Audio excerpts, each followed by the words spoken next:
7:35 p.m. I stared fixedly at the second hand of the wall clock, watching it creep forward one tick at a time. Cen Yi sat across from me, still signing documents with a fountain pen, utterly oblivious to the fact that the expiration date on this so-called relationship of ours could now be measured in seconds. My head, I was silently recalculating the numbers in my account. 3 months, 5 million yuan from the bet I'd made with those rich second-generation heirs at the Cen Yi club. Dad in the jewelry and accessories I'd secretly pawned from Cen Yi, and the total came to 6.5 million. The more than enough for Jiang and me to vanish from Beijing and live comfortably for the rest of our lives in some quiet southern town. Cen Yi, I called out. My voice was calm, slicing through the silence of the study. He didn't even lift his head, just flipped to the next page. What is it? Maxed out your card again. He was always like this. In his eyes, the only 2 reasons I ever came to him were sex and money. He had never once believed I possessed a brain or any need for genuine emotional connection. Let's break up. The fountain pen in Cen Yi's hand froze mid-signature. He finally raised his head, removed his gold-rimmed glasses, and revealed those sharp, narrow phoenix eyes. He looked at me the way an adult regards a child throwing a tantrum for candy. Reason, he asked. You're too good for me. The pressure is overwhelming. I feel unworthy of standing beside the heir of the Cen family. I delivered the lines I had rehearsed word for word with Jiang. According to the script, Cen Yi was arrogant. He would never lower himself to beg a woman who claimed she wasn't good enough for him. He would simply nod, maybe toss me a breakup fee, and we would each go our separate ways. But Cen Yi didn't nod. Instead, he opened the right-hand drawer of his desk, pulled out a thick, dark green folder, and slammed it down in front of me with a heavy thud. Take a look first, then decide whether to stay or leave. I frowned. This folder had not been part of the plan. I hesitated for a few seconds before picking it up and opening it. The first page was a screenshot of my WeChat chat with young Master Li, the leader of that group of rich heirs. The Vicente, Cen Li. If you pull this off 5 million in 3 months, make Cen Yi submit. Then drain him dry, I'll pay up. Young Master Li. Okay, waiting for the good news. Remember to record the moment President Cen gets dumped. I want to see his face. My hand froze on the page. The second, third, and fourth pages were complete transaction records. Every time I had secretly sold the Hermes bags and Patek Philippe watches Cen Yi had given me to underground pawn shops. There was even an audio recording of the call Jiang and I had made last night while planning our escape. Tomorrow, I'll play the pitiful card, say, I'm not worthy of him. You make sure you cry your heart out when you talk to Cen Yi. That was my voice, crystal clear. I closed the folder, took a deep breath, and looked straight into Cen Yi's eyes. He was leaning back in his chair, fingers interlaced on the desk. The corner of his mouth curled into a cold, mocking smile. How amusing. Keep performing. Why did you stop? His voice was low, but it carried a chilling, murderous intent. I'm waiting to see exactly what kind of ordinary man you plan to find. So, he had known everything from the very beginning. From the first night I approached him at that banquet, pretending to stumble into his arms, he had seen right through me. He hadn't exposed me. Instead, he had treated me like a performing monkey, watching me put on my little show for 3 whole months. I tossed the folder onto the desk, no longer bothering to maintain my fake, demure act. I crossed my legs and leaned back in the chair. Since you already know everything, I'll save my breath. CIO Cen, you really have way too much free time. You knew I was scamming you for money and still played along so perfectly.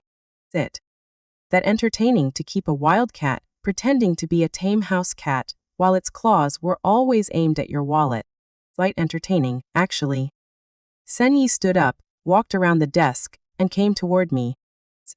He looked like a man watching a stray cat trying its hardest to act like a well-behaved pet, claws hidden, yet its eyes never leaving the wallet in his pocket. Very amusing. He planted both hands on the armrests of my chair, caging me within his chest. The sandalwood scent on him flooded my nose, but right now it only carried danger. So the show's over, I said. Looks like I lost this bet. I didn't get young Master Li's money, and I no longer have any reason to stay here playing the devoted lover. We can end things cleanly. I tried to stand, but his large hand slammed down on my shoulder, pinning me back down with iron strength. And things. You think the Cen family is some kind of marketplace where you can come and go as you please. Cen Yi pulled out his phone, played a video, and held it in front of my face. In the video, my parents were kneeling on the dirty floor of our rundown countryside house, surrounded by tattooed gangsters, wielding iron bars. My father's face was bruised and swollen as he kowtowed desperately. Please give me a few more days. My daughter is in Beijing doing big business. She'll send money back soon. My old man owed 2 million yuan to an underground casino, plus interest that had ballooned to 4 million. If no one stepped up to guarantee the debt tonight, those men would chop off one of his fingers as a warning.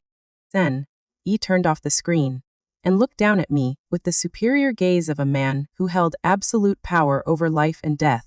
Cen Li, you're a smart woman. I'm sure you know how to choose. The money in your account plus everything you sold is just enough to pay off the debt. Once you do, what will you have left? You'll go back to being a waitress earning 3,000 yuan a month. Z leaned close to my ear and whispered, "Stay here and be my lover. I'll pay your father's debt and cover your mother's medical expenses. You can keep living in luxury as long as you're obedient." I clenched my fist so hard my nails dug into my palms. This wasn't negotiation, this was coercion. He had calculated every move, blocking every escape route I had. Right then, my phone vibrated with a voice message from Jiang. I could open it. The study door was kicked open with a thunderous bang. Cen Yi dragged Jiang into the room, her hair disheveled, clothes torn, red finger marks clearly visible on her neck. He threw her mercilessly onto the floor. Cen Yi's younger brother, was infamous as the mad dog of Beijing's elite circle. Right now his eyes were bloodshot as he pointed a fruit knife straight at Jiang's face. Brother, this bitch dared to scam us. She and Shen Li made a bet to see who could dump us first. Fuck it, I'm gonna cut her heart out and see if it's made of stone. Jiang's face was drained of all color. She crawled backward on all fours and clutched desperately at the hem of my pants. Li save me, he's really gone crazy. I shot to my feet and stepped in front of her. Cen Yi lunged forward, knife raised, but Cen Yi caught his arm mid-swing. Just calm down. Calm down. Are you not embarrassed? Cen Yi roared, veins bulging on his neck. We've been played for fools by two gold-digging whores who haven't even wiped the snot off their noses. Cen Yi shoved his brother aside and adjusted his shirt cuffs. Killing them would be too easy. Dead people don't owe debts. We keep them alive and teach them slowly.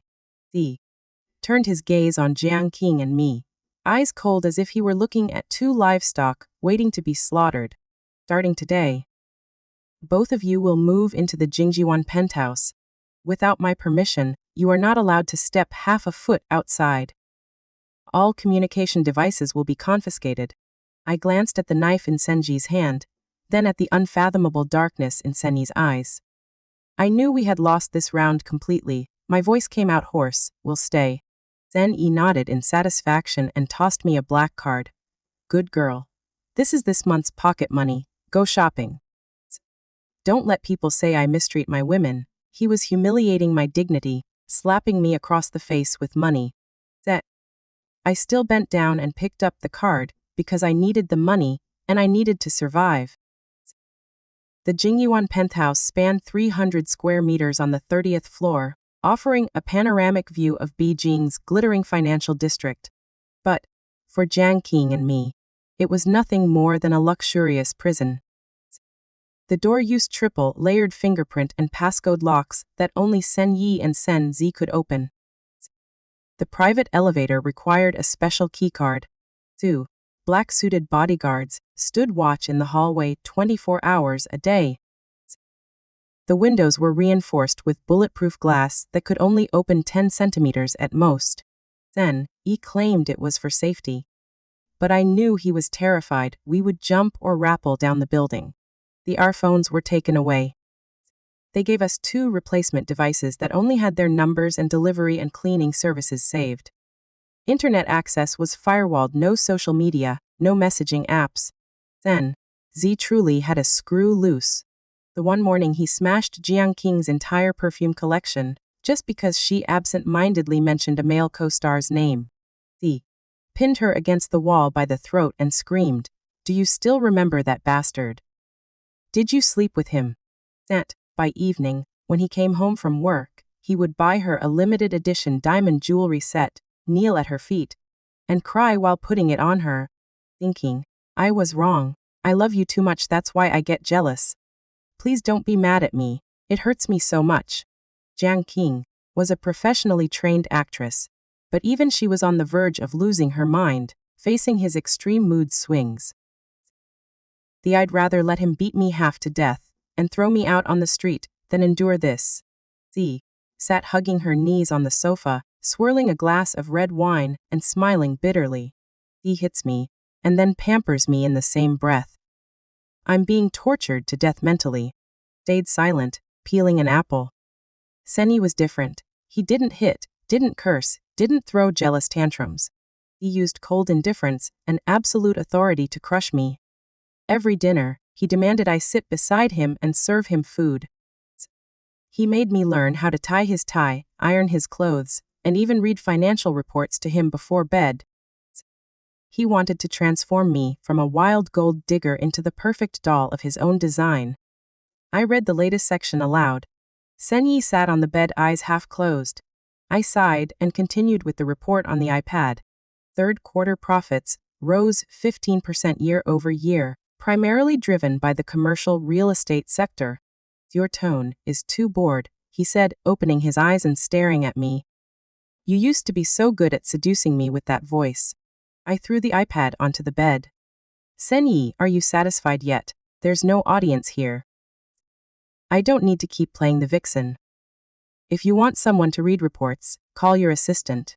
Cen Yi wasn't angry. He grabbed my wrist and yanked hard, pulling me straight into his arms. You're more stubborn than I thought. His fingers threaded into my hair and tugged, forcing me to tilt my face up to his. You used to say "Yes, sir" to everything. You sounded so sweet. Why are you showing your claws now? 'Cause every "Yes, sir" used to come with a price tag.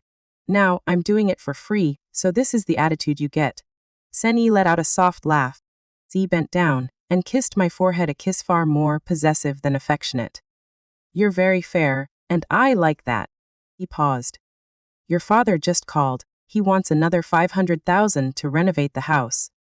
Tell me, should I give it to him? I gritted my teeth. I'll be good. Good. Cen Yi released me and pointed downward, help me take off my shoes. I swallowed my humiliation, knelt on the floor, and removed his leather shoes and socks.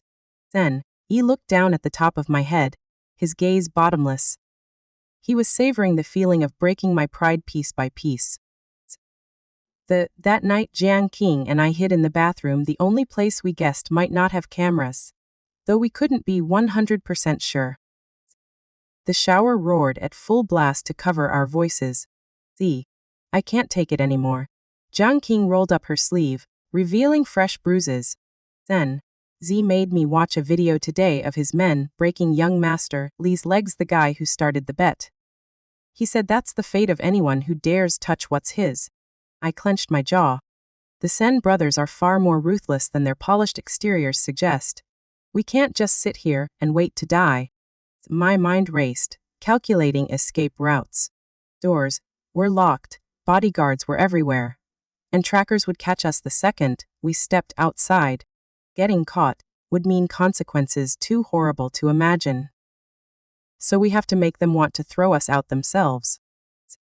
I looked in the mirror and saw how haggard my face had become. What kind of woman do men like Cen Yi and Cen Ji hate the most? Jiang thought for a moment.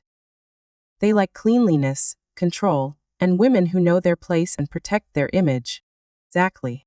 So we'll become filthy, chaotic, embarrassing, wasteful, and promiscuous, We'll turn their lives into hell, so they realize keeping us is a mistake. Is it dangerous? What if Cen Yi really loses it and kills me? He won't kill you. His possessiveness is stronger than his destructiveness. The more he hates you, the more he'll want to throw you away.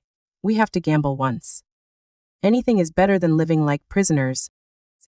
I turned off the faucet and looked at Jiang with firm resolve. Tomorrow we start the campaign.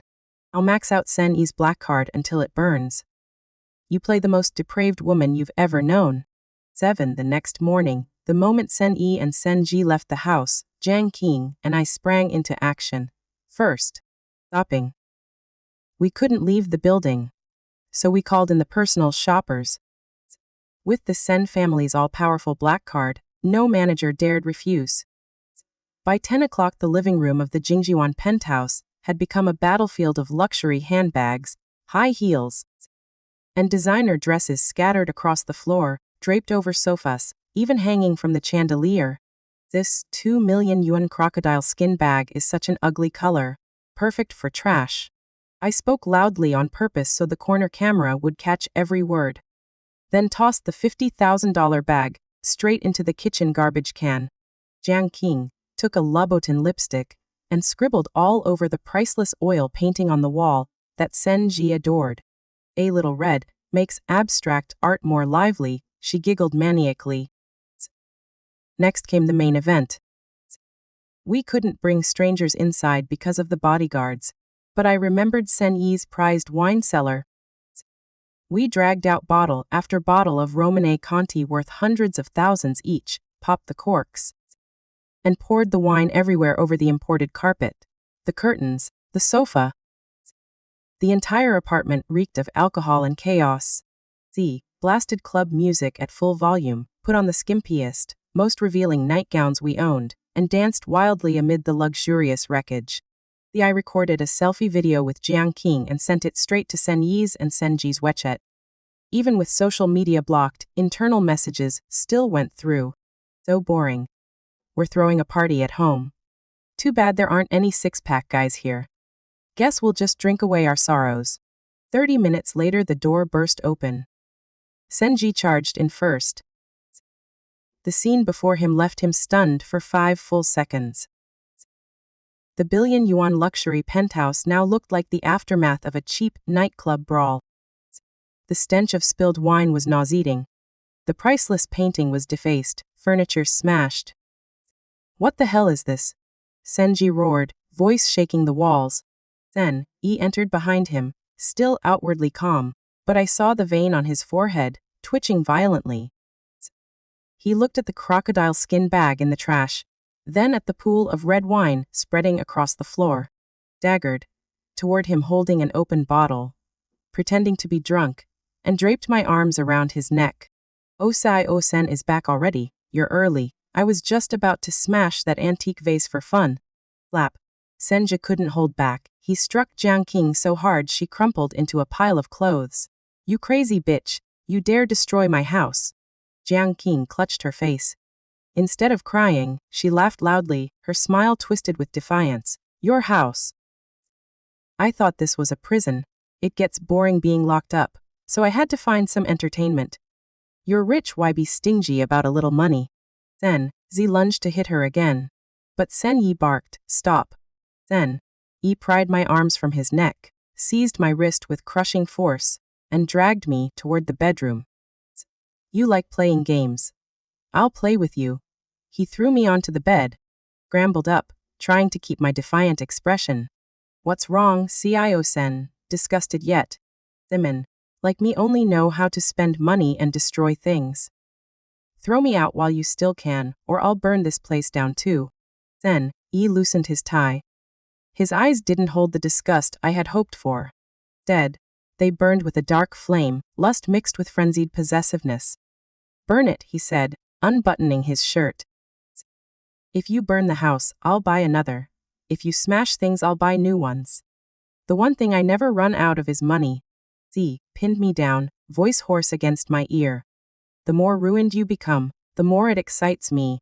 Shen Li, did you really think these little kitten tricks would make me let you go? You're wrong, they only make me want to clip your wings and chain you tighter. Froze. The strategy had failed completely. I had forgotten that for men who stood at the pinnacle of power and excess, obedience could become boring. Our resistance and rebellion had accidentally become a thrilling new spice, awakening their primal instinct to conquer. Outside, Cen Yi's roars and the sound of breaking furniture continued. But I knew Jiang's plan had failed too. Cen Yi was going insane, yet he would never let her go. He would imprison her even more tightly, even more cruelly, as punishment. That night I lay staring at the dark ceiling, tears flowing backward into my heart. Cen Yi slept beside me, breathing steady, arm locked around my waist, as if afraid I would disappear. I realized a terrifying truth. We were facing monsters who didn't operate by ordinary human logic. Humiliation and destruction had no effect. We would have to use death, or at least the brink of it. The next morning I found Jiang. She sat huddled in the corner, face swollen, eyes vacant. Plan B, I whispered, just loud enough for her to hear. She looked up, a flash of utter despair in her eyes. We really have to do it for real this time. Fake it, but make it real enough to fool the Grim Reaper himself. We need to prepare meticulously. One small mistake, and the consequences will be 100 times worse. I asked the housekeeper to buy fresh duck blood under the excuse that I craved raw food for nourishment. The woman looked at me with pity, but obeyed. Jiang, and I secretly diluted the blood with warm water and added a little anticoagulant I had taken from Cen Yi's personal medicine cabinet. The color and consistency looked 90% like real human blood. Jiang would be the one to perform. He bruised more easily than I did, and more importantly, Cen Yi's emotions were unstable. He was far more susceptible to psychological shock than Cen Yi. 6 in the evening, Cen Yi came home early, carrying a box of pastries from Jiang's favorite bakery. It looked like he wanted to make peace after yesterday's beating. King, I bought your favorite sesame seed pastries. No one answered. I sat on the sofa reading a book and didn't look up. Cen Yi asked me, where is she? In the bathroom. She's been in there a long time. I turned a page, voice indifferent. A bad premonition hit him. He dropped the box on the table and rushed toward the master bedroom. The bathroom door was locked. Jiang, what are you doing in there? Open the door. He pounded on it, silence only the dripping of water. Then, losing patience, Cen Yi backed up and kicked the high-end wooden door with all his strength. It flew open and slammed against the wall. I dropped my book and ran in after him. Even though I had prepared myself, the sight still made my stomach lurch. Jiang lay in the bathtub full of water, dyed a shocking crimson. A razor blade lay on the floor. Her left wrist hung limply over the edge, fake blood still seeping from a cleverly disguised prosthetic cut. Face was deathly pale from heavy powder, eyes closed. Cen Yi's scream tore through the apartment. He lunged forward, slipped on the wet floor, scrambled up, and threw himself into the tub. His hands shook violently as he tried to staunch the wound. Red blood covered his fingers and soaked his expensive white shirt. Wake up. Don't scare me like this, I beg you. I won't lock you up anymore, don't die. Cen Yi sobbed like a child abandoned by the world. He fumbled for his phone to call emergency services, but dropped it into the water with his trembling hands. Call Theory, hurry, and call Modern Twin. He screamed at me. I stood leaning against the doorframe, watching the perfect final act, and calmly took out my own phone to call the ambulance. The paramedics arrived and took Jiang away. Cen Yi climbed into the ambulance too, looking like a man who had lost his soul. Cen Yi arrived home, just as the ambulance was leaving. He saw the trail of fake blood from the bathroom all the way to the front door, then looked at me sitting peacefully drinking tea. What happened? His voice was ice cold. Jiang tried to commit suicide by cutting her wrists, I answered flatly. She must have lost the will to live. Cen Yi was silent for a long time. Then he walked over, snatched the teacup from my hand, and smashed it on the floor. You want to do the same thing, don't you? He grabbed my shoulders and shook me hard. You've been calculating exactly when to slit your wrist to force me to let you go. Right. I looked straight into his eyes, my gaze empty. I'm not as stupid as her. I'm afraid of pain. But look, Cen Yi, do you really enjoy keeping a living corpse beside you? Cen Yi loves Jiang like a madman, and what did he almost get in return? A cold body. Do you want the same? Cen Yi released me and staggered back a few steps, leaning against the wall as he loosened his tie. For the first time I saw panic in his eyes. From that day on, I began a cold war. I stopped speaking, stopped reacting, stopped showing any emotion. Whatever Cen Yi asked, I acted as if I hadn't heard. I turned myself into a ghost haunting the vast apartment. I ate almost nothing and grew thinner by the day. My silence was like a dull knife, slowly slicing into Cen Yi's nerves. He would have preferred me to argue, curse, or smash things like before rather than this deathly indifference. A week later, during a torrential downpour, Cen Yi came home late after drinking. He entered the room and found me sitting by the window, knees drawn to my chest, staring at the rain with the lights off. He walked over and wrapped his arms around me from behind. His body smelled of alcohol and cigarette smoke. Shen Li talked to me. He buried his face in my shoulder, voice hoarse and pleading. Tell me what you want and I'll give it to you. Just stop being silent. I remained motionless. Then, Z has been staying at the hospital these past few days. Jiang woke up but refuses to speak to him. He's really about to lose his mind. Cen Yi's whisper was almost broken. When I look at him, I'm scared that one day you'll be lying there too, never opening your eyes to look at me again. I slowly turned around. In the dim light I saw the rare vulnerability in the eyes of one of Beijing's most powerful men. Cen Yi. Are you afraid I'll die? I'm afraid, he admitted it. Then, loosen the chains a little. My voice was light. I need to breathe. I won't run away, I promise.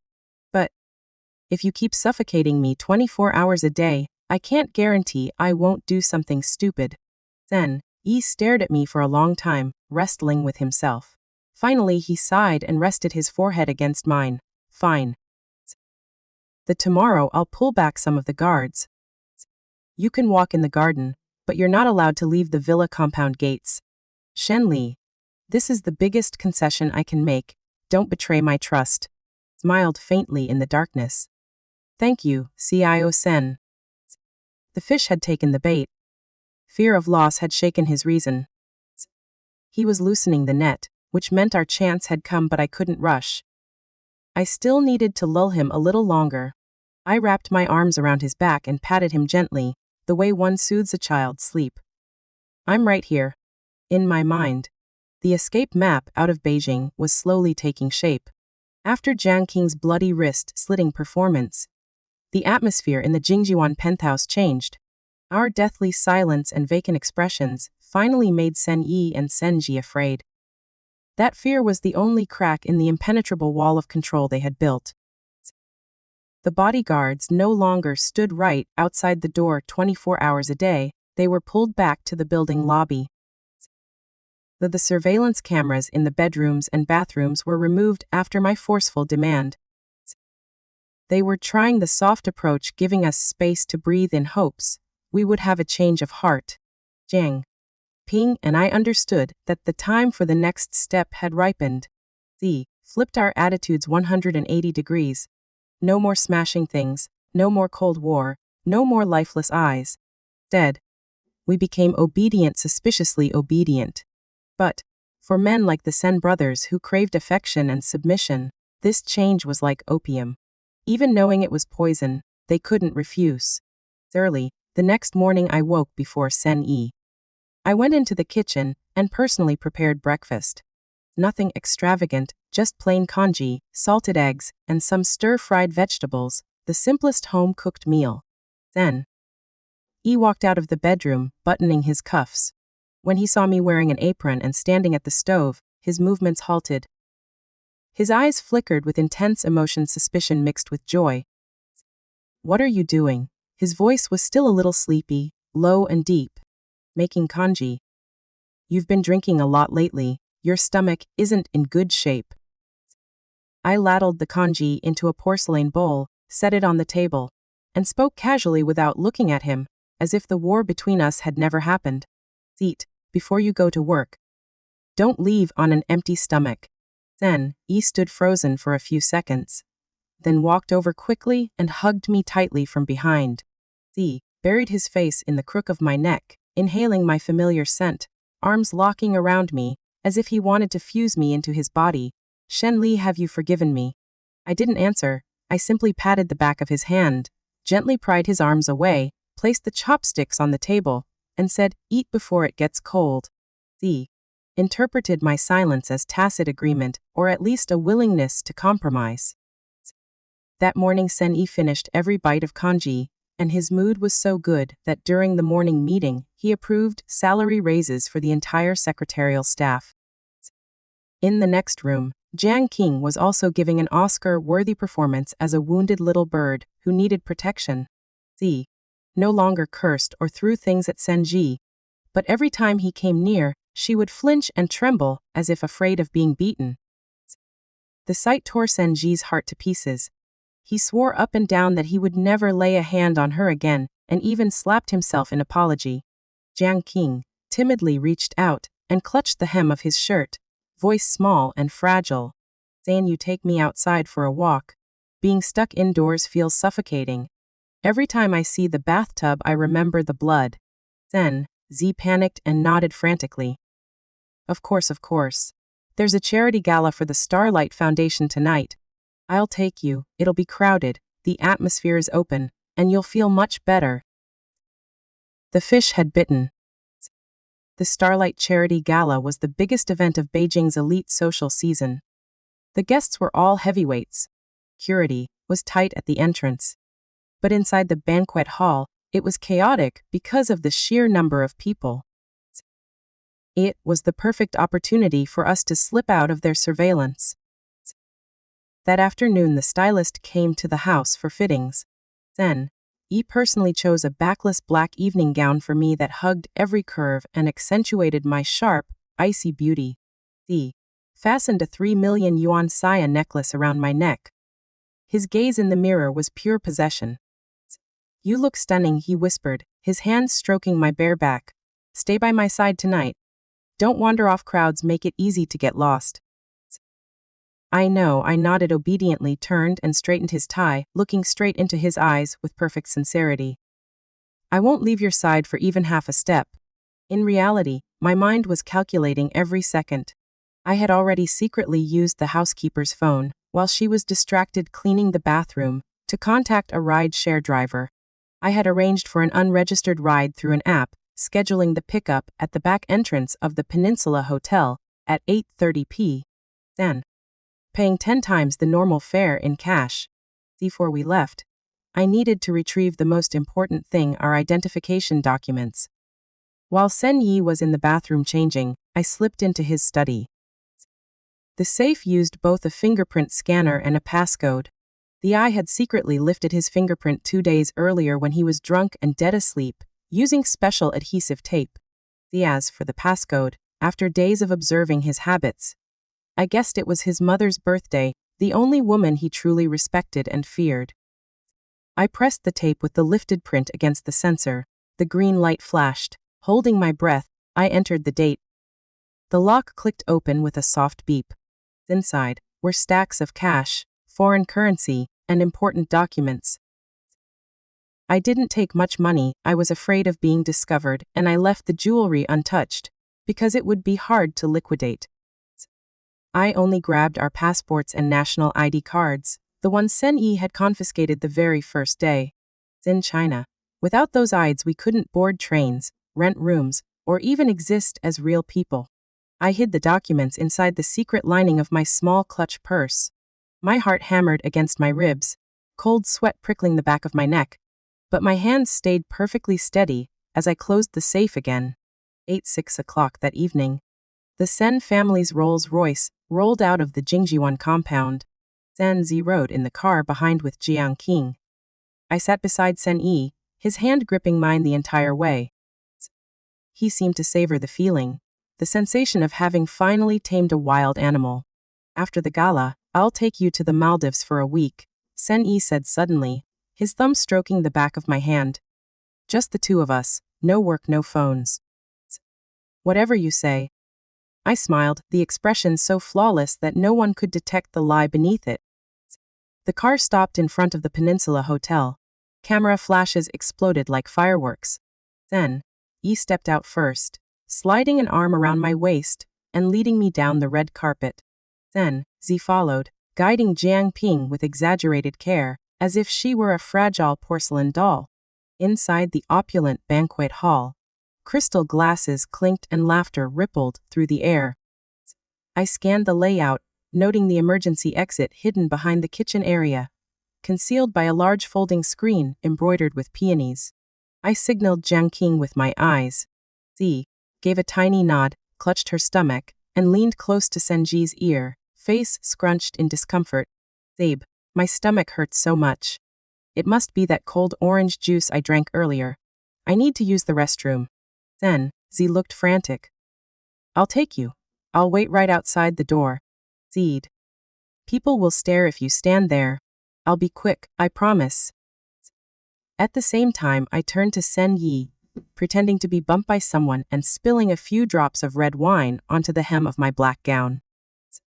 Oh no, it got on my dress. I'll just go to the restroom and clean it up. It feels awful like this. Then, Yi glanced at the tiny stain and saw nothing suspicious. Go on. I'll chat with Chairman Wang for a bit.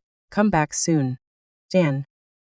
Qing and I walked together down the hallway toward the restrooms.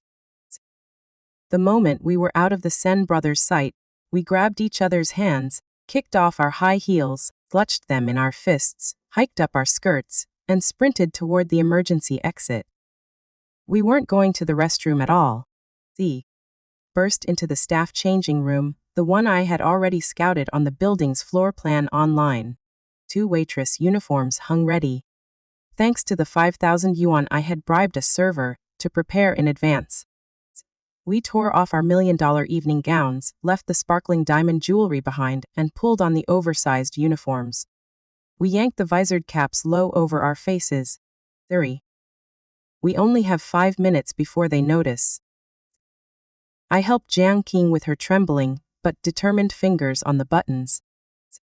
We pushed open the back door and raced down the dark alley that reeked of garbage behind the luxurious hotel. The beat-up taxi I had hired was already waiting, engine running, Beijing West Railway Station, fast as you can. I shouted at the driver and tossed him a thick wad of cash. The car shot forward into the night, leaving the glittering gala lights behind. The eye glanced back at the opulent hotel through the rearview mirror and thought, goodbye, Cen Yi. Goodbye to the golden cage. This round of the game I'm done playing. I choose freedom. Beijing at night was still gridlocked. Lines of cars stretching like endless glowing serpents. Luckily, the driver I hired was a seasoned pro who knew every narrow alley in the old city districts to avoid the jammed ring roads. Sat in the back, clutching Jiang hand. Both our palms were slick with cold sweat, hearts pounding so hard, I felt like my chest might explode. I had stolen the new phone from Cen Yi's vest pocket while straightening his tie earlier. I removed the ATM card, snapped it in half, and tossed the pieces into a sewer grate the second we got in the car. We had completely severed all contact with the outside world to avoid any tracking. Do you think they'll chase us? Jiang asked, voice shaking, face drained of all color. She still hadn't recovered from the heart-stopping escape. Of course they will. I checked the driver's dashboard clock. It was 24 thumb. We had been gone 20 minutes. With Cen Yi's paranoid nature, he would have already realized we weren't in the restroom. But he couldn't find us instantly in this sea of people. As long as we make it onto the high-speed train to Kunming, then switch to a long-distance bus toward the border, we'll be safe. Beijing West Railway Station appeared ahead, crowded and chaotic. Thousands of travelers hurried with luggage. The announcements blared over the loudspeakers. Jiang and I pulled our caps lower to hide our faces and melted into the surging crowd. We didn't dare buy tickets online for fear of leaving a digital trail. We waited at the self-service machines, watched for a moment. Then approached a young college student. I handed him cash and asked him to buy 2 tickets for us, claiming I had forgotten my phone and bank card. He eyed the 2 women dressed like waitstaff with slight suspicion. But when he saw the generous tip I offered, he happily agreed. With the 2 train tickets in hand, I let out a shaky breath of relief.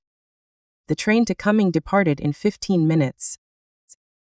The security checkpoint ahead was the final and most difficult hurdle. In China, high-speed rail required scanning your national ID and facial recognition through AI cameras. I had the original IDs, so in theory there should be no problem unless let's go. Stay calm. Look down too much, or you'll draw attention, I reminded Jiang, keeping my voice as steady as possible. Join the line. The people ahead passed through without issue. It was my turn. I placed my ID on the scanner and lifted my face to the camera. 2 seconds. Then a piercing red alarm blared, completely different from the usual green beep. The security gate slammed shut instead of opening. The screen flashed bright red text. Subject restricted from travel. Please contact security immediately. My heart skipped a beat, blood turned to ice in my veins. At the same time, Jiang's machine at the next gate erupted with the same shrill alarm. Passengers around us turned to stare with curious, prying eyes. 2 station security officers strode over, hands resting on the batons at their hips. Miss Shen Li and Miss Jiang, please come with us to the office right now. What crime did we commit? I forced myself to stay calm and raised my voice on purpose, hoping to draw a crowd as a shield. The system must be glitching. I have a valid ticket and proper documents. The system shows both of you are on the high-risk blacklist for severe bad debt and are under investigation for suspected economic fraud. By regulation, you are prohibited from leaving Beijing and from using any public transportation. Froze. Bad debt, economic fraud. I glanced toward the station entrance. The crowd parted like water before a ship. A group of black-suited bodyguards, wearing sunglasses, advanced with commanding presence, led by Cen Yi himself. He wasn't running. There wasn't a single drop of sweat on his forehead. He walked at a leisurely pace, hands in his trouser pockets, as if he were simply strolling through one of his own shopping malls rather than hunting down runaway lovers. Beside him, Cen Yi's face was twisted with murderous rage, eyes bulging. I understand now. Cen Yi had never fully trusted me. From the moment he returned our documents, or let me steal them, he had already pulled strings in the national social credit system. Using his power and connections, he had flagged our identities with red markers. Even with the original IDs in my hand, the names Shen Li and Jiang were permanently blacklisted. I had been too naive to think I could outsmart a man who controlled the economic arteries of the entire city with a few cheap tricks. I stepped back, grabbed Jiang's hand, and tried to run toward the exit. But 2 more bodyguards blocked our path from behind. We were completely surrounded in the vast station hall. Cen Yi stopped in front of me. He looked at the oversized waitress uniform hanging off my body, then at my bloodless, ashen face. He wasn't angry. He simply smiled a small, chilling smile that made the hair on my nape stand up. It was the smile of a hunter watching his prey fall into the trap. You run fast. The plan was quite detailed too. Too bad you chose the wrong transportation. If you had taken an unregistered long-distance bus, it might have taken me a little longer to find you. But you chose the high-speed rail, where the security system links directly to my data. Cen Yi, you bastard. I ground my teeth and glared at him, no longer afraid, only burning hatred left. You manipulated the law and framed us. What economic fraud? I didn't commit any. I'm not framing you. Cen Yi leaned down and gently adjusted the brim of my cap, his voice soft yet cruel. Your father's 4 million yuan debt. I've already transferred the creditor rights to your name. Legally, you're evading a massive debt. I'm simply a creditor coming to collect from a debtor. Everything is lawful, reasonable, and fully documented. On the other side, Cen Yi had already seized Jiang. Unlike his brother, he couldn't restrain himself. Z gripped her shoulder hard and snarled, "Restroom, stomachek." "Well done, you dared trick me again. Do you believe I'll break your legs right here?" Jiang winced in pain, tears streaming down her face, but she didn't dare make a sound. The madness in Cen Yi's eyes was truly terrifying, like a wounded beast about to bite. "Take them back," Cen Yi ordered curtly, unwilling to cause a scene in the crowded station. 2 bodyguards stepped forward, clamped my arms in iron grips and dragged me away. I struggled and screamed for help. "Save me, they're kidnapping us." But the surrounding crowd only stared, pointed, and filmed with their phones to post online. No one dared intervene. Cen Yi's luxurious appearance and professional security team, everyone assumed it was some wealthy family's private matter or undercover police arresting economic criminals. I was shoved into a car. This time it wasn't the smooth Rolls-Royce, but an armored SUV with pitch-black windows. The rear compartment was completely sealed off from the driver's area by reinforced glass. The car drove for what felt like forever. I had no idea where we were going, but I knew it wasn't back to the Jingjuan penthouse. The road grew bumpier, and the city noise gradually faded away. "Where are we going?" I asked Cen Yi, who sat across from me, gently swirling a glass of red wine, with a relaxed expression, as if enjoying a symphony. "To our new home," he answered calmly. "The Jingjuan penthouse had terrible security, you still managed to escape. So, I found a better place. Somewhere your little tricks won't work." 2 hours later, the car stopped at a private pier in the suburbs of Tianjin. The sea wind blew strong, carrying a salty, bone-chilling bite. Sleek, white yacht named the Blue waited with its engines humming. My eyes widened and my legs turned to jelly. "Get on board." Cen Yi shoved Jiang up the gangway with rough force. "Cen Yi, where are you taking me?" Real panic flooded my voice. I backed away. "To a place where you don't need IDs, don't need money, and most importantly, where there are no escape routes for you to run." Cen Yi grabbed my hand and pulled me onto the yacht, his grip unbreakable. The vessel sliced into the pitch-black night of the open sea. The city lights receded and finally vanished. All that remained was the rhythmic crash of waves and endless darkness, swallowing every last shred of hope. I knew then that this time I had truly reached the end of the road, not locked in a luxury apartment, but completely isolated from the civilized world. The place they brought us to was a small private island in the middle of the ocean, at least 4 hours by high-speed ferry from the mainland. The only structure was a modern, white villa surrounded by dense forest and sheer, treacherous cliffs. There was no cell service, no Wi-Fi, no signal of any kind connecting to the outside world. The only way on or off was the Cen family yacht, which came once a week to deliver supplies, and left immediately. The crew was strictly forbidden from stepping foot on the island. They simply dropped the goods at the dock and departed. On the first day, Jiang and I were like cornered animals. We ran to the beach, screaming and waving at the tiny cargo ships on the distant horizon that looked like grains of rice. Z hoped someone would see us. We stacked stones into a giant etoile on the sand. Cen Yi and Cen Yi didn't stop us. They sat on the second-floor balcony drinking tea, watching with idle amusement as we ran and jumped frantically under the scorching 40-degree sun, until we collapsed, sunburned and exhausted, onto the hot sand. That enough.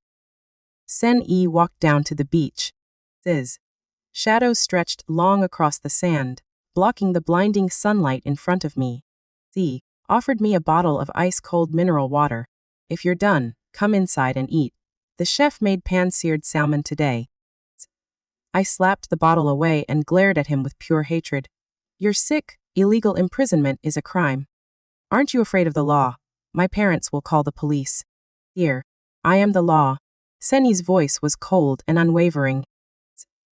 "As for your parents, they're living very well in the new house I built for them. I send them money every month and tell them you're on a long-term classified project abroad. They thank me endlessly for taking such good care of their daughter. Do you really think they would report their beloved son-in-law to the police? I fell silent. He had sealed off every single escape route. The days that followed were a relentless psychological torture. No work, no social media, no news. Life revolved around just the four of us on this isolated island. Suffocating silence hung over every meal and every night. Time seemed to stop, pushing people toward paranoia. We tried to find ways to escape.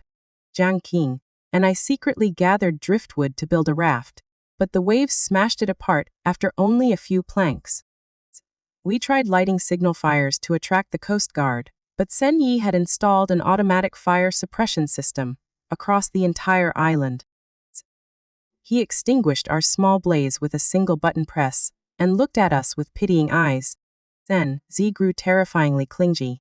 He no longer hit Jiang. Instead, he stuck to her 24 hours a day like a shadow.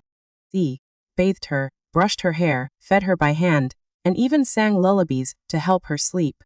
Thinking, look here, it's just the two of us. No one will bother us or tear us apart. How happy we are. I'll give you anything you want as long as you never leave my sight. Cen Yi smiled innocently, but his eyes were vacant and hollow. Jiang sat like a wooden doll, letting him manipulate her. She had stopped resisting. Yi looked at me with empty, hopeless eyes. Li, I think I'm going crazy. Either he goes insane or I do. I'm starting to forget what day it is, even who I used to be. I wasn't doing much better. Cen Yi used every method to force me to love him. He made me watch movies with him, read books together, admire sunsets. He wanted to recreate romantic moments like normal couples. But in this prison setting, everything became twisted and horrifying. Evening after dinner, Cen Yi handed me a thick folder. These are the transfer documents for a historic villa in France, and 5% of the shares in a Cen Group subsidiary specializing in clean energy. Total value, around 200 million yuan. All you have to do is sign, stay obediently by my side, and everything becomes yours. You'll be one of the richest women in high society. He still believed money could solve everything. He still thought I was the same greedy gold digger from before, who would wag her tail happily for enough cash. I carried the folder to the fireplace, where flames crackled softly. I looked at him, then threw the entire stack straight into the fire. I don't want your money. I want freedom. Do you understand freedom? Then, he watched the multi-million yuan documents turn to ash without changing expression. He pressed the internal line and spoke to his assistant on the mainland via satellite phone. Print another copy of the contract I just sent. And prepare 10 more for the next supply run.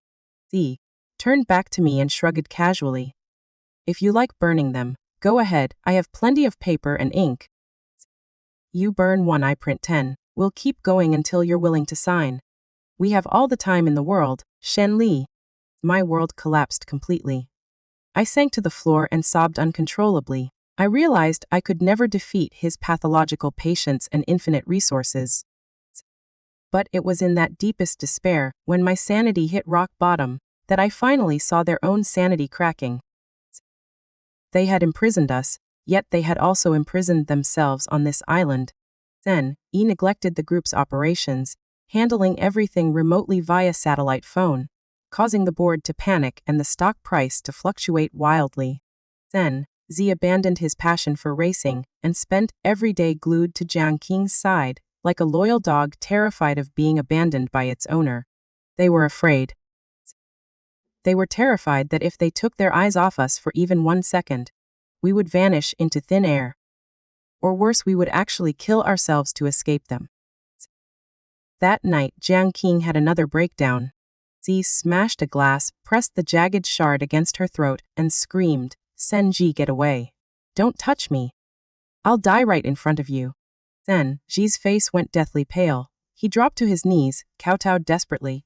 I won't touch you. I'll back off. Then it down. I beg you. Don't hurt yourself.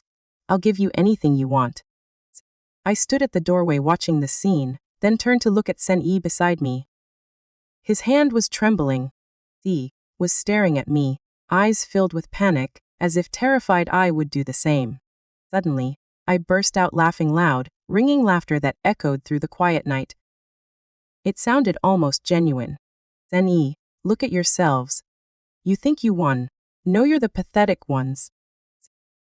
I stepped closer, staring straight into his eyes without a trace of the weakling's fear.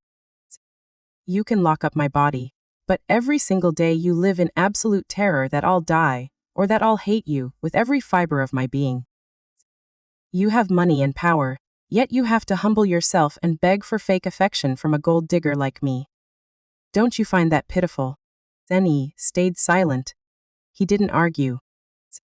He reached out to touch my cheek but pulled back halfway, as if afraid of shattering a fragile piece of porcelain. Yes, he whispered, voice hoarse and filled with helplessness. I'm pathetic. I must be crazy to love you this much. But Shen Li, I'd rather be a madman with you by my side than a sane man who loses you. Without you, the outside world is hell to me. His words struck me like a blow. I realized we had won the original bet after all. We had made the Cen brothers fall so deeply in love that they had lost all reason and all dignity. The price was our own freedom. Yet in that moment, I saw the power balance had completely reversed. The ones holding the knife now weren't them, it was us. If they feared losing us this much, then we would use that fear. Not to run anymore, because running was impossible, but to rule this cage, to turn the prison into our own kingdom. I took a deep breath, wiped away the tears and weakness. My eyes sharpened, turning cold and ruthless once more, perhaps even more so. Fine, Cen Yi, you want me to stay, right? You want me alive and not causing trouble, right? Yes. Then, we renegotiate. This time I set the rules, you only get to nod. The next morning, the atmosphere inside the island villa was completely different. I demanded a formal meeting. Sat at the head of the long wooden dining table, the seat that had once belonged to the family patriarch, Cen Yi. He sat opposite me in silence waiting. Cen Yi and Jiang sat beside him. I no longer looked panicked or resigned like before. I calmly cut into my medium-rare steak, took a sip of red wine, then set the fork down with a deliberate clink in the quiet room. Jiang and I had discussed everything thoroughly the night before. I spoke, voice firm and clear. Accept staying by your sides, but not as prisoners or secret-kept women. We have conditions. If you refuse, we will starve ourselves to death. You know how easy it is to die when someone is determined. Living is the hard part. Cen Yi looked at me, a flicker of hope mixed with wariness in his eyes. Name your conditions, as long as it's within my power. First, I need legal guarantees. Verbal promises mean nothing, I only trust black and white on paper. Zai slid a handwritten note across the table. I want 10% of Cen Group shares transferred to my name immediately. Jiang wants 50% of Cen Yi's personal real estate holdings, including the Jingyuan penthouse and the suburban villa. Cen Yi nodded without a second's hesitation. Give it all to Qing. Houses, cars, money transfer, everything to her. As long as she doesn't leave me, I'll be happy, even if she eats my meals for me. Cen Yi thought longer. 10% of Cen Group was an enormous sum worth billions, enough to shake Beijing's financial world and threaten his position as chairman if I sold it to rivals. But after only 10 seconds, he looked into my eyes, saw the absolute resolve there, and agreed. The lawyers will come to the island tomorrow to handle the transfer. But you must promise not to sell those shares for 5 years. I curled my lips in a faint, cold smile, still a businessman at heart, even when crazy in love. Second, I want respect, no surveillance cameras, no wiretapping, no GPS trackers hidden in clothes or jewelry. I want freedom to move around the city, go shopping, meet friends. Of course, I know you won't feel at ease, so I'll be home before 10 p.m. You can assign bodyguards, but they must stay at least 10 meters away and not interfere with my private life. Agreed. Cen Yi accepted immediately. As long as I didn't disappear, the rest didn't matter to him. Third, I pointed at Cen Yi, eyes sharp. You will seek professional psychological treatment. The best doctor, the strictest regimen. If you ever hit or threaten Jiang again, even the smallest bruise, she will actually kill herself. Don't blame us for not warning you.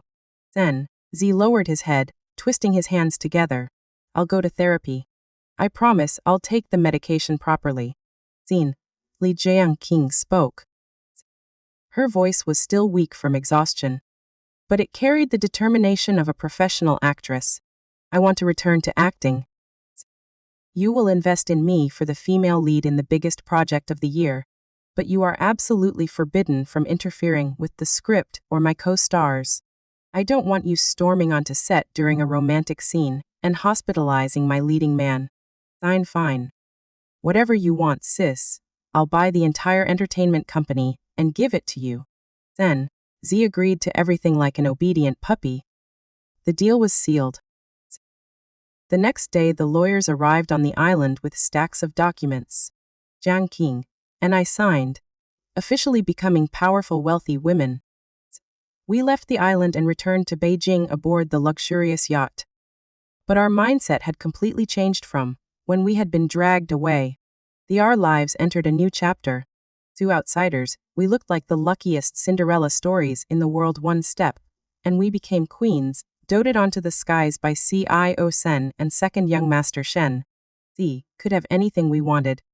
The media praised our fairy tale romances, anti-fans burned with jealousy. But only those of us inside knew this was a twisted, sick symbiotic relationship. I lived in an even larger villa and spent money without ever looking at the price tag. I held assets so vast that ordinary people wouldn't dare dream of them in a lifetime. My parents back home had a new multi-story house, a car with a driver, and bragged to the entire village about their filial son-in-law. Cen Yi kept his word. He no longer imprisoned me. He gave me personal space and real power within the group. But every evening, no matter how busy he was, he waited for me at home for dinner. He looked at me with infatuated, worshipful eyes, as if I were the only goddess in his temple, the sole reason for his existence. Did I love him? No, I remained the same rational, pragmatic, and ice-cold Shen Li. When I looked at him, I saw only a giant walking aterium and a powerful shield. Flicker of emotion, if it existed at all, was nothing more than a fleeting trace of pity for a once mighty man who had fallen so pathetically in love. For Cen Yi and Jiang, they became the most dramatic couple in the entertainment world. Cen Yi turned into the nation's favorite husband, even without a wedding, constantly cleaning up scandals for Jiang and pampering her like a queen. Jiang happily accepted the worship, the occasionally tormenting him to the point of exhaustion and making him kneel and apologize for the smallest things just to repay the old days. And Cen Yi willingly endured it all, even finding joy in her attention. The one autumn afternoon, Jiang and I sat drinking afternoon tea at the Ritz-Carlton, watching golden leaves drift down the Beijing streets. What do you think of our life now? Jiang asked, idly twisting the 10-carat pink diamond ring on her ring finger, eyes distant. I took a sip of Earl Grey, savoring the light bitterness on my tongue. Not bad at all. We have money power, and the two most loyal slaves in the world. Absolute freedom is impossible. But freedom within this golden cage is acceptable. At least we don't have to worry about food and shelter or bow to anyone. I heard that young Master Li, the one who started the old bet, has gone bankrupt. He's drowning in debt and working as a security guard at some rundown residential complex. Jiang sneered, her smile full of mockery. That's life for you. I remembered that bet 5 million yuan. Compared to the billions I now controlled, it was pocket change you might toss at a street market. We had won the bet in a way no one could have predicted. We never managed to dump them, but we had turned them into prisoners of their own making. They used love to imprison us, we used their fear of loss to rule them.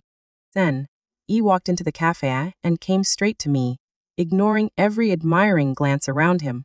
He bent down and kissed my hair gently, eyes soft and adoring enough to make anyone think he was the warmest man alive. Let's go home, darling. I'm cooking your favorite dish tonight. The weather's turning cold, don't sit outside too long. He draped his suit jacket over my shoulders and carefully adjusted the collar. Stood up, slipped my arm through his, and walked out with proud, confident steps. I caught my reflection in the hotel's glass door, a beautiful, elegant, powerful woman. Yet my eyes remained cold and mercilessly clear. They thought they had captured a rare bird in a cage and proudly declared themselves its owners. They never realized they were the ones raising a venomous snake in their sleeve. They stayed not because we loved them, but because this cage was simply too comfortable, too luxurious to leave. And in this eternal prison called love, no one could say for certain who was truly the captive and who was the warden. In the end, the winner of this game became the queen, and the losers became her devoted husbands. Có một sự thật thế này có thể khiến bạn bị sốc. Theo các dữ liệu thống kê thực tế, cứ 3 người đi làm, thì có một người thậm chí không hề có một quỹ khẩn cấp, đúng nghĩa. Số tiền, dự phòng, trung bình mà mọi người thực sự cất riêng cho những lúc ốm đau hay rủi ro chỉ vỏn vẹn ở mức 10 triệu đồng. Đúng vậy. 10 triệu đồng. Couldn't stand the con số đó thậm chí còn ít hơn tiền trả góp hàng tháng cho một chiếc xe máy tay ga hay một chiếc điện thoại thông minh đời mới của rất nhiều người. Và thực tế, mức tiết kiệm này còn đang có xu hướng giảm đi so với năm ngoái do bão giá và lạm phát. Ý thế mà chính những người này lại đang nhắn tin hỏi mình xem họ có nên bắt đáy một mã cổ phiếu lẻ nào đó hay đổ tiền vào một đồng tiền kỹ thuật số mới ra mắt hay không. Ta hỏi như vậy, chẳng khác nào bạn đang phân vân xem có nên đi độ lại vành xe cho chiếc xe tay ga của mình không. Trong khi bạn còn chẳng có đủ tiền để thay cái hộp số hay cái lốp xe đã mòn vẹt. Sự thật là ta luôn có một trình tự tối ưu cho việc đầu tư có thể theo đúng nghĩa đen. Là cứu bạn khỏi việc vứt đi hàng trăm triệu đồng trong suốt cuộc đời. Từ đồng thời tăng tốc ngoạn mục con đường tiến tới tự do tài chính của bạn. Nhưng hầu hết mọi người hoàn toàn ngó lơ trình tự này, vì nó không mang lại cảm giác kích thích và thú vị bằng việc săn lùng mã cổ phiếu đang sốt tiếp theo hay cố gắng đoán thời điểm lướt sóng thị trường. Để họ muốn nhảy thẳng vào những phần vui vẻ mà bỏ qua việc xây dựng một nền tảng, tuy nhàm chán nhưng lại mang tính quyết định. Hôm nay, mình sẽ dắt bạn đi qua chính xác, từng bước một theo đúng thứ tự bạn nên đầu tư tiền của mình. Để bạn có thể tối đa hóa lợi nhuận, trong khi giảm thiểu rủi ro xuống mức thấp nhất. Và mình cam đoan, một vài điều trong số này sẽ khiến bạn cực kỳ ngạc nhiên. Đặc biệt là phần giải thích tại sao việc tận dụng triệt để phúc lợi từ công ty lại phải đặt lên trước gần như mọi thứ khác.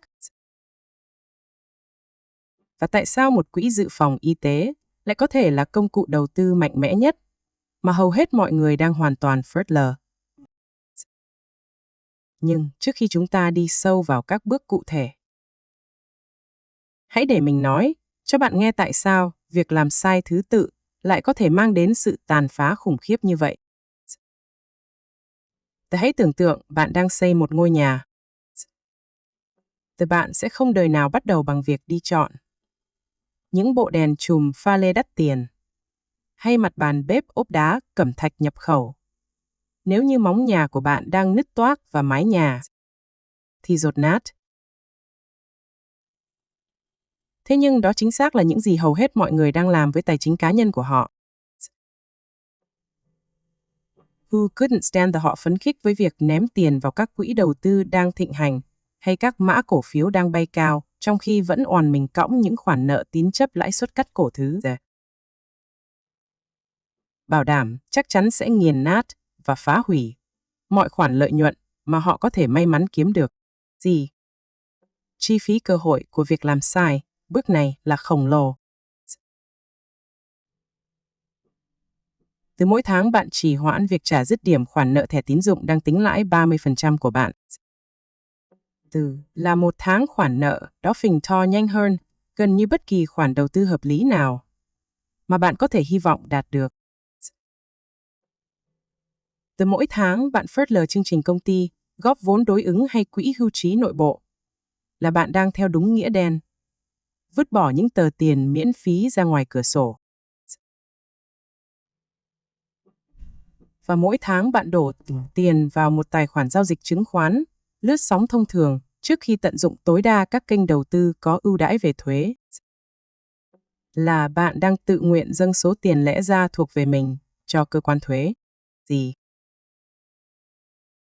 Trước khi bạn mang đi đầu tư, dù chỉ 1.000 lẻ vào bất cứ đâu, bạn bắt buộc phải thiết lập một quỹ khẩn cấp.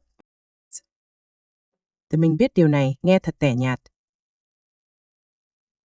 Mình biết bạn thà nghe ngóng xem mã cổ phiếu nào sắp giúp bạn đổi đời nhanh chóng. Nhưng đây là lý do tại sao bước này quan trọng hơn bạn nghĩ rất nhiều. Từ một quỹ khẩn cấp không chỉ đơn thuần là để có tiền mặt lo cho những chi phí bất ngờ. Dù điều đó dĩ nhiên là vô cùng quan trọng. Couldn't stand the mục đích tối thượng của nó là tạo ra một mạng lưới an toàn về mặt tâm lý. Từ ngăn bạn đưa ra những quyết định tài chính thảm họa. Khi cuộc đời tất yếu ném vào mặt bạn những quả bóng chệch hướng. Couldn't stand the khi chiếc xe của bạn hỏng giữa đường hay bạn phải đối mặt với một hóa đơn viện phí trên trời rơi xuống. Stand the việc có sẵn quỹ khẩn cấp đồng nghĩa với việc bạn không cần phải cắn răng bán tháo các khoản đầu tư của mình ở thời điểm thị trường đang lao dốc tồi tệ nhất. Hay phải đi quẹt thẻ tín dụng với mức lãi suất trên trời để trang trải khoản chi phí đó. Câu hỏi mà ai cũng thắc mắc là nên tiết kiệm bao nhiêu cho các trường hợp khẩn cấp. Lời khuyên truyền thống luôn là từ 3 đến 6 tháng chi phí sinh hoạt, nhưng thành thật mà nói, cái biên độ đó quá rộng đến mức nó gần như vô dụng. Từ số tiền, bạn cần phụ thuộc vào rất nhiều yếu tố.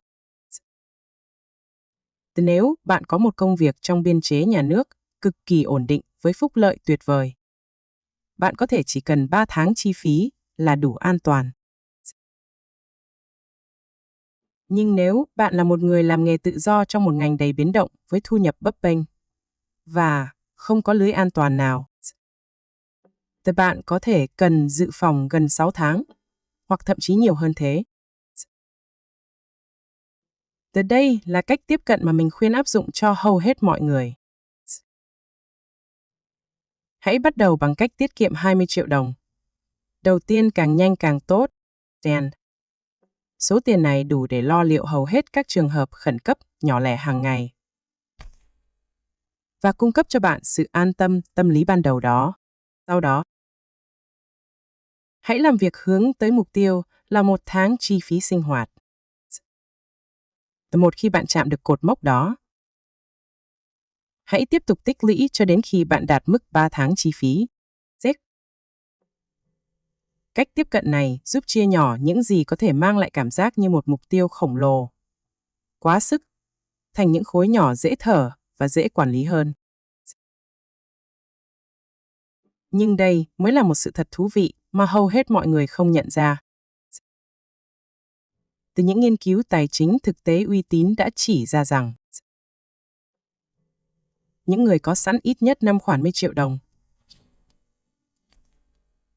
tiết kiệm khẩn cấp có điểm số an sinh và hạnh phúc tài chính cao hơn 21% so với những người không có đồng nào. Đó là mức tăng lớn nhất liên quan đến bất kỳ yếu tố tài chính nào mà họ từng đo lường được. Từ 50 triệu đồng không phải là số tiền có thể thay đổi cục diện cả cuộc đời bạn. Nhưng tác động tâm lý của việc có được tấm đệm đỡ dự phòng đó lại là vô cùng to lớn. Từ ngay sau khi bạn đã thiết lập xong quỹ khẩn cấp của mình, bước tiếp theo mang tính chất sống còn. Cần phải tiêu diệt toàn bộ các khoản nợ có lãi suất cao trước khi bạn mang tiền đi đầu tư vào bất cứ thứ gì khác. Và khi mình nói nợ lãi suất cao, mình đang ám chỉ bất cứ khoản vay nào đang tính lãi cho bạn hơn 15% mỗi năm. Mặc dù ngưỡng này có thể xê dịch một chút tùy thuộc vào điều kiện thị trường hiện tại. Nợ thẻ tín dụng hay vay tiêu dùng tín chấp chính là kẻ phản diện rõ ràng nhất ở đây. Với mức lãi suất trung bình thường vượt quá 30% ở nhiều tổ chức tín dụng, nợ thẻ thực sự là một căn bệnh ung thư tài chính. Nó tăng trưởng và phình to nhanh hơn hầu hết mọi tỷ suất sinh lời hợp lý nào mà bạn có thể kỳ vọng đạt được. Điều này có nghĩa là việc vừa ôm nợ thẻ tín dụng vừa đi đầu tư. Giống hệt như việc bạn đang cố gắng chạy thi Việt dã đường dài nhưng lại đeo trên lưng một chiếc ba lô chứa đầy đá tảng. Về mặt toán học tuyệt đối, enemies who couldn't stand việc trả dứt điểm một khoản nợ có mức lãi suất cao mang lại cho bạn một mức lợi nhuận được đảm bảo chắc chắn bằng đúng với mức lãi suất đó. Và con số này thường cao hơn rất nhiều so với những gì bạn có thể hy vọng kiếm được từ thị trường chứng khoán sau khi đã trừ đi các loại thuế phí. Hãy để mình lấy một ví dụ thực tế cho bạn dễ hiểu. Nếu bạn đang nợ 100 triệu đồng qua thẻ tín dụng với lãi suất 30% một năm và bạn chỉ thanh toán mức tối thiểu mỗi tháng, couldn't stand bạn sẽ phải nộp một khoản tiền lãi khổng lồ lên tới hàng chục triệu đồng trong vòng 5 năm tới. Đó là số tiền lẽ ra đã có thể làm việc để sinh lời cho bạn thay vì bòn rút bạn. Mỗi một đồng bạn dùng để trả bớt khoản nợ đó về bản chất đang mang lại cho bạn tỷ suất lợi nhuận 30% chắc chắn, tuyệt đối. Couldn't stand một con số còn vĩ đại hơn cả mức lợi nhuận trung bình dài hạn của những huyền thoại đầu tư chứng khoán thế giới. Stand chiến lược để trả nợ một cách hiệu quả nhất. Rất đơn giản. Hãy liệt kê tất cả các khoản nợ của bạn cùng với mức lãi suất và khoản thanh toán tối thiểu của chúng. Trả mức tối thiểu cho tất cả mọi thứ. Sau đó, dồn toàn bộ từng đồng tiền lẻ, dư ra đập thẳng vào khoản nợ có lãi suất cao nhất. Đây được gọi là phương pháp dồn lực triệt tiêu. Và về mặt toán học, nó giúp bạn giữ lại được nhiều tiền nhất. Couldn't stand một số người thích phương pháp trả từ khoản nợ nhỏ nhất trước để lấy động lực tâm lý. Nhưng phương pháp dồn lực vào khoản lãi suất cao mới thực sự là bài toán tối ưu về mặt hiệu suất. Nhưng khoan đã, mọi thứ bắt đầu trở nên thú vị ở đây. Có một ngoại lệ cực kỳ lớn cho quy tắc về việc phải trả nợ trước khi đầu tư. Và nó quan trọng đến mức nó thực sự trở thành bước tiếp theo trong trình tự đầu tư tối ưu của chúng ta. Nếu công ty của bạn cung cấp các chương trình đóng góp vốn tương đương vào quỹ hưu trí doanh nghiệp hoặc cho phép bạn mua cổ phiếu nội bộ ưu đãi, bạn phải đóng góp đủ để nhận được toàn bộ phần tiền thưởng tối đa đó, ngay cả trước khi bạn hoàn thành việc trả nợ lãi suất cao. Điều này nghe có vẻ đi ngược lại với lẽ thường. Nhưng bài toán tính toán lại cực kỳ thuyết phục. Enemies who couldn't stand việc công ty cho thêm tiền tương đương, về cơ bản là một khoản lợi nhuận 100% được đảm bảo chắc chắn trên số tiền đầu tư của bạn tính cho đến giới hạn tối đa mà họ cho phép. Couldn't stand ngay cả khi bạn đang cõng trên lưng khoản nợ thẻ tín dụng 30%. Thì việc nhận được lợi nhuận nhân đôi ngay lập tức vẫn luôn là một quyết định sinh lời hơn. Nó giống như việc bạn nhìn thấy tiền rơi trên mặt đất và sếp của bạn nói rằng họ sẽ nhân đôi số tiền đó lên nếu bạn chịu cúi xuống nhặt. Đây là một ví dụ điển hình. Công ty của bạn có thể có chính sách đóng góp thêm một nửa số tiền bạn trích ra cho quỹ hưu trí. tối đa lên tới 6% mức lương của bạn. Nếu bạn kiếm được 500 triệu đồng mỗi năm, couldn't stand the việc bạn trích ra 30 triệu đồng để nhận được trọn vẹn 15 triệu đồng.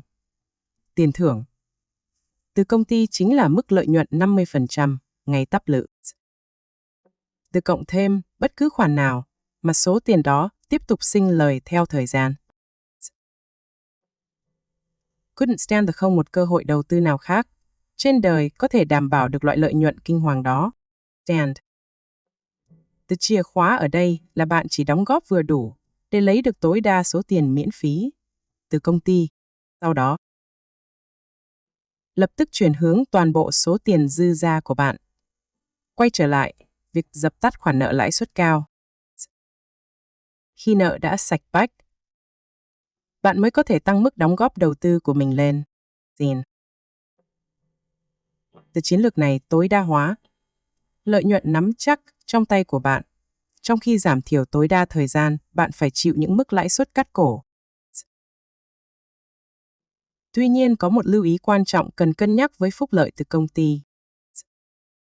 Từ một số công ty có các yêu cầu về thời gian cam kết gắn bó, quy định bạn phải ở lại công ty bao lâu để được mang toàn bộ số tiền thưởng đó đi. Nếu bạn không có kế hoạch gắn bó với công việc hiện tại quá lâu, hãy đảm bảo rằng bạn hiểu rõ các điều khoản cam kết này. Ngay cả khi có các yêu cầu ràng buộc, khoản lợi nhuận thì từ phúc lợi công ty thường vẫn khiến nó hoàn toàn xứng đáng để tham gia.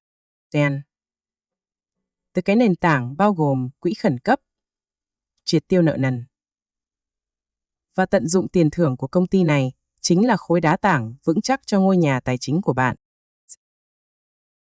Nếu không có những mảnh ghép này nằm đúng chỗ, mọi thứ khác bạn làm với việc đầu tư về cơ bản chỉ là đang xây lâu đài trên cát lún. Khi bạn đã khóa chặt được những nền tảng đó, chúng ta bước vào vùng tối ưu thuế và tích lũy tài sản dài hạn. Và đây là nơi mọi thứ trở nên thực sự thú vị. Hầu hết mọi người làm hỏng bét hoàn toàn chỗ này, bởi vì họ bị phân tâm bởi những thứ lấp lánh hào nhoáng và nhảy thẳng vào các tài khoản mua bán cổ phiếu tự do trong. Khi lẽ ra, họ nên tận dụng mọi kênh đầu tư được ưu đãi thuế và quỹ hưu trí tự nguyện có sẵn cho họ trước tiên. Bây giờ, chúng ta đi đến việc tối đa hóa việc đầu tư qua các chứng chỉ quỹ mở hoặc các quỹ tương hỗ có uy tín. Và đây là lý do tại sao bước này lại đứng trước việc đổ thêm tiền vào việc tự giao dịch lướt sóng trên thị trường. Từ việc bạn ủy thác dài hạn, thông qua các quỹ mở giúp bạn tránh được những khoản phí giao dịch khổng lồ và mức thuế chuyển nhượng bị thu liên tục. Nếu bạn chọn đúng các quỹ mô phỏng, chỉ số thị trường với chi phí thấp, mức phí quản lý chỉ tốn một tỷ lệ rất nhỏ, thì có vẻ không nhiều. Nhưng qua hàng chục năm, sự khác biệt về thuế phí đó có thể tiêu tốn của bạn hàng trăm, thậm chí hàng tỷ đồng. Từ đó là ranh giới giữa việc giữ lại tiền cho chính mình và việc từ từ nuôi béo những tay môi giới chứng khoán đang lái những chiếc xe xịn hơn bạn rất nhiều. Ngoài ra, nếu tham gia các quỹ hưu trí tự nguyện được nhà nước công nhận, couldn't stand bạn còn được giảm trừ trực tiếp một phần vào thu nhập chịu thuế hàng tháng, giúp bạn tối ưu dòng tiền ngay hiện tại. Đầu tư ở đây quy về một bài toán. Bạn muốn nộp thuế và trả phí giao dịch liên tục ngay bây giờ, hay để tiền đó tự do sinh lời kép trọn vẹn nhất có thể? Nếu bạn có khả năng thiết lập một quỹ dự phòng y tế, ta hay nói cách thực tế nhất là trang bị một gói bảo hiểm sức khỏe cao cấp kèm tích lũy, thì đây là lúc mọi thứ trở nên cực kỳ bùng nổ. Đây có thể là công cụ phòng vệ tài chính bị lãng quên và đánh giá thấp nhất. Nó giống như một bộ công cụ vạn năng, mang lại không chỉ một, mà là vô số lợi ích tuyệt vời, khiến nó trở nên hoàn hảo cho những người biết nhìn xa trông rộng. Bạn dùng một số tiền nhỏ bảo vệ toàn bộ rủi ro bệnh tật. Số tiền nhàn rỗi còn lại của bạn được tự do tăng trưởng mà không bị thâm hụt khi rủi ro ập đến. Điểm mấu chốt khiến nó đặc biệt là từ khi bạn cần tiền chi trả cho các hóa đơn y tế khổng lồ. Từ toàn bộ số tiền đó được phía bảo hiểm thanh toán mà bạn không phải bán tháo đi bất cứ tài sản sinh lời nào đang chịu thuế cả. Nó là công cụ duy nhất tạo ra một bức tường thành bảo vệ tài sản của bạn không bị sụp đổ bởi viện phí. Nếu bạn còn trẻ, khỏe mạnh và chưa có bệnh nền. Việc thiết lập tấm khiên dự phòng này là một trong những quyết định tài chính mạnh mẽ nhất. Đây là chiến lược khiến công cụ này trở nên vô cùng uy lực. Hãy tự chi trả cho các chi phí y tế nhỏ lặt vặt, hiện tại bằng tiền, túi nếu bạn có đủ khả năng. Và cứ để dòng tiền đầu tư dài hạn của bạn tiếp tục nằm trên thị trường để hưởng lãi kép. Bạn về già. Chi phí chăm sóc sức khỏe là điều chắc chắn 100% sẽ xảy ra. Việc có một núi tiền hoặc một hạn mức bảo lãnh khổng lồ dành riêng cho viện phí, giống như việc sở hữu một vũ khí bí mật chống lại một trong những rủi ro tài chính lớn nhất của tuổi xế chiều. Nếu bạn liên tục đầu tư dòng tiền nhàn rỗi trong vòng 30 năm và đạt được mức sinh lời tốt, kết hợp với việc không bao giờ phải rút lõm vào tiền vốn để trả viện phí nhờ đã có tấm thẻ sức khỏe, bạn có thể tạo ra khối tài sản hàng chục tỷ đồng hoàn toàn trọn vẹn. Trung bình một gia đình ngày nay sẽ tiêu tốn một khoản tiền khổng lồ cho y tế trong suốt thời kỳ dưỡng già. Việc có công cụ bảo vệ này về cơ bản có thể khiến những gánh nặng đắt đỏ đó bốc hơi hoàn toàn khỏi ngân sách hưu trí của bạn. Khi bạn đã tối đa hóa các quỹ bảo vệ y tế và các khoản tích lũy dài hạn, lúc này bạn thực sự đang làm chủ cuộc chơi từ góc độ quản lý tài chính. Bạn đang giữ cho khối tài sản của mình tiếp tục sinh sôi nảy nở mà không để lọt một đồng nào một cách lãng phí mỗi năm. Có một điều này có thể khiến bạn ngạc nhiên. Hầu hết mọi người không bao giờ đi qua được đến bước này. Tỷ lệ tiết kiệm trung bình thường không đủ để họ tận dụng tối đa mức phúc lợi công ty hay quỹ hưu trí, chứ đừng nói đến mọi thứ khác. Nhưng nếu bạn là một trong số ít những người có thể kiên nhẫn đi qua toàn bộ trình tự này, thì xin chúc mừng. Couldn't stand bạn đã lọt vào nhóm 5%. Những người quản lý tài chính xuất sắc nhất. Và bạn đang dọn đường cho một tương lai nghỉ hưu mà hầu hết mọi người chỉ có thể nằm mơ. Couldn't stand vẻ đẹp thực sự của việc tuân thủ trình tự đầu tư tối ưu này là mỗi một bước đều được xây dựng bồi đắp lên bước trước đó, tạo ra một nền móng ngày càng trở nên kiên cố hơn theo thời gian. Quỹ khẩn cấp ngăn bạn trật bánh khi cuộc đời giáng đòn. Việc loại bỏ nợ lãi suất cao ngăn bạn chảy máu tiền mặt. Việc tối đa hóa phúc lợi công ty mang lại cho bạn lợi nhuận nắm chắc trong tay. Và các quỹ tích lũy giúp tiền của bạn được nhân lên theo cấp số nhân mà không bị bào mòn bởi thuế phí. Và rồi một khi bạn đã hoàn thành qua tất cả các lựa chọn an toàn và tối ưu đó, mới là lúc chúng ta cuối cùng cũng đi đến cái bước mà hầu hết mọi người luôn muốn nhảy vào ngay từ vạch xuất phát. Tài khoản chứng khoán tự giao dịch cá nhân. Varkas có một chiến lược vô cùng cụ thể về cách tiếp cận bước cuối cùng này. Các thứ có thể tạo ra ranh giới giữa việc xây dựng nền tảng tài chính vững chắc và việc chỉ có một thú vui cờ bạc thỉnh thoảng mới ăn được chút đỉnh. Từ các tài khoản tự mua bán chứng khoán cá nhân là vùng đất hoang dã của thế giới đầu tư, từ nơi bạn có thể mua lẻ từng mã cổ phiếu, đầu cơ lướt sóng hay tự do mua bán mà không hề có bất kỳ hạn mức nộp tiền hay quy định rút tiền khắt khe nào. Từ nó cũng chính là nơi mà phần lớn đám đông mắc phải những sai lầm tồi tệ nhất của cuộc đời họ. Bởi vì họ ảo tưởng rằng việc có quyền tự do giao dịch sẽ tự động biến họ thành chuyên gia đầu tư. Đây là điều về các tài khoản tự mua bán khiến mình thực sự cạn lời. Vì mọi người trở nên quá đỗi phấn khích với sự linh hoạt và khả năng chốt lời nhanh, đến mức họ hoàn toàn quên mất một thứ gọi là lực cản của thuế phí. Từ mỗi một khoản lợi, tức bạn nhận được đều bị trừ đi phần trăm thuế. Từ mỗi một lần bạn chốt lời một mã cổ phiếu, cơ quan thuế và công ty chứng khoán đều chìa tay ra thu phí giao dịch và thuế thu nhập bóp nghẹt lợi nhuận của bạn. Từ nó giống như việc bạn đang chạy thi, trong khi có người liên tục ném cát vào đôi giày của bạn. Vẫn có thể về đích đấy. Nhưng nó sẽ khó khăn và mệt mỏi hơn mức cần thiết rất nhiều. Sự bào mòn của việc liên tục mua bán trên tài khoản lướt sóng,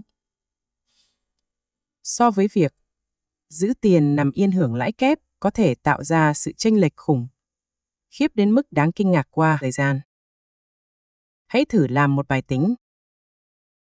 Giả sử bạn đầu tư 200 triệu đồng mỗi năm trong vòng 30 năm. Từ trong một kế hoạch tích dài hạn với 7%. Bạn có thể kết thúc với khoảng 20 tỷ đồng. Nhưng nếu cùng số tiền đó, cùng tỷ suất lợi nhuận đó trong một tài khoản lướt sóng thông thường, từ nơi bạn phải liên tục trả thuế cho cổ tức và thuế chuyển nhượng trên mỗi vòng quay giao dịch dọc đường, bạn có thể chỉ kết thúc với con số gần 14 tỷ đồng.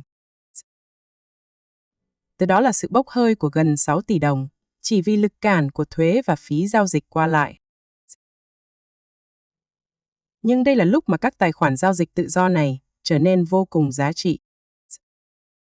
Từ đó là khi bạn đã lo liệu xong xuôi tất cả mọi nền tảng khác. Chúng cung cấp sự linh hoạt hoàn toàn.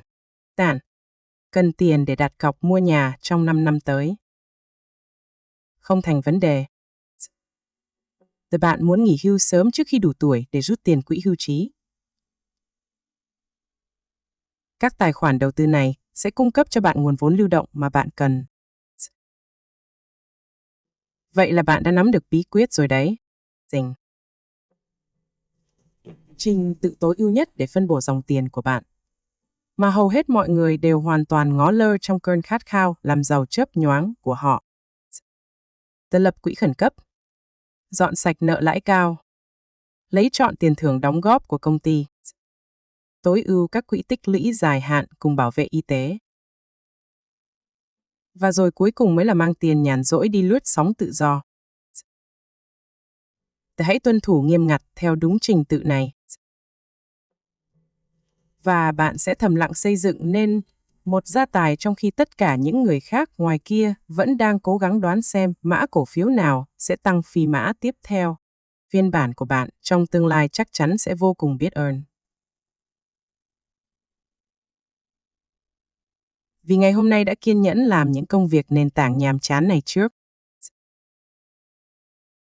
Nếu bạn là một người thực sự muốn thấu hiểu dòng tiền và muốn tự cứu mình khỏi những sai lầm cực kỳ đắt giá, đừng ngần ngại nhấn ngay nút thích cho thước phim này và bấm đăng ký kênh để ủng hộ mình ra thêm nhiều nội dung giá trị nhé. Và hãy nhớ để lại bình luận phía dưới cho mình biết bạn đang thực hiện đến bước thứ mấy trong trình tự này rồi. Mình sẽ đọc và trả lời tất cả. Hẹn gặp lại các bạn.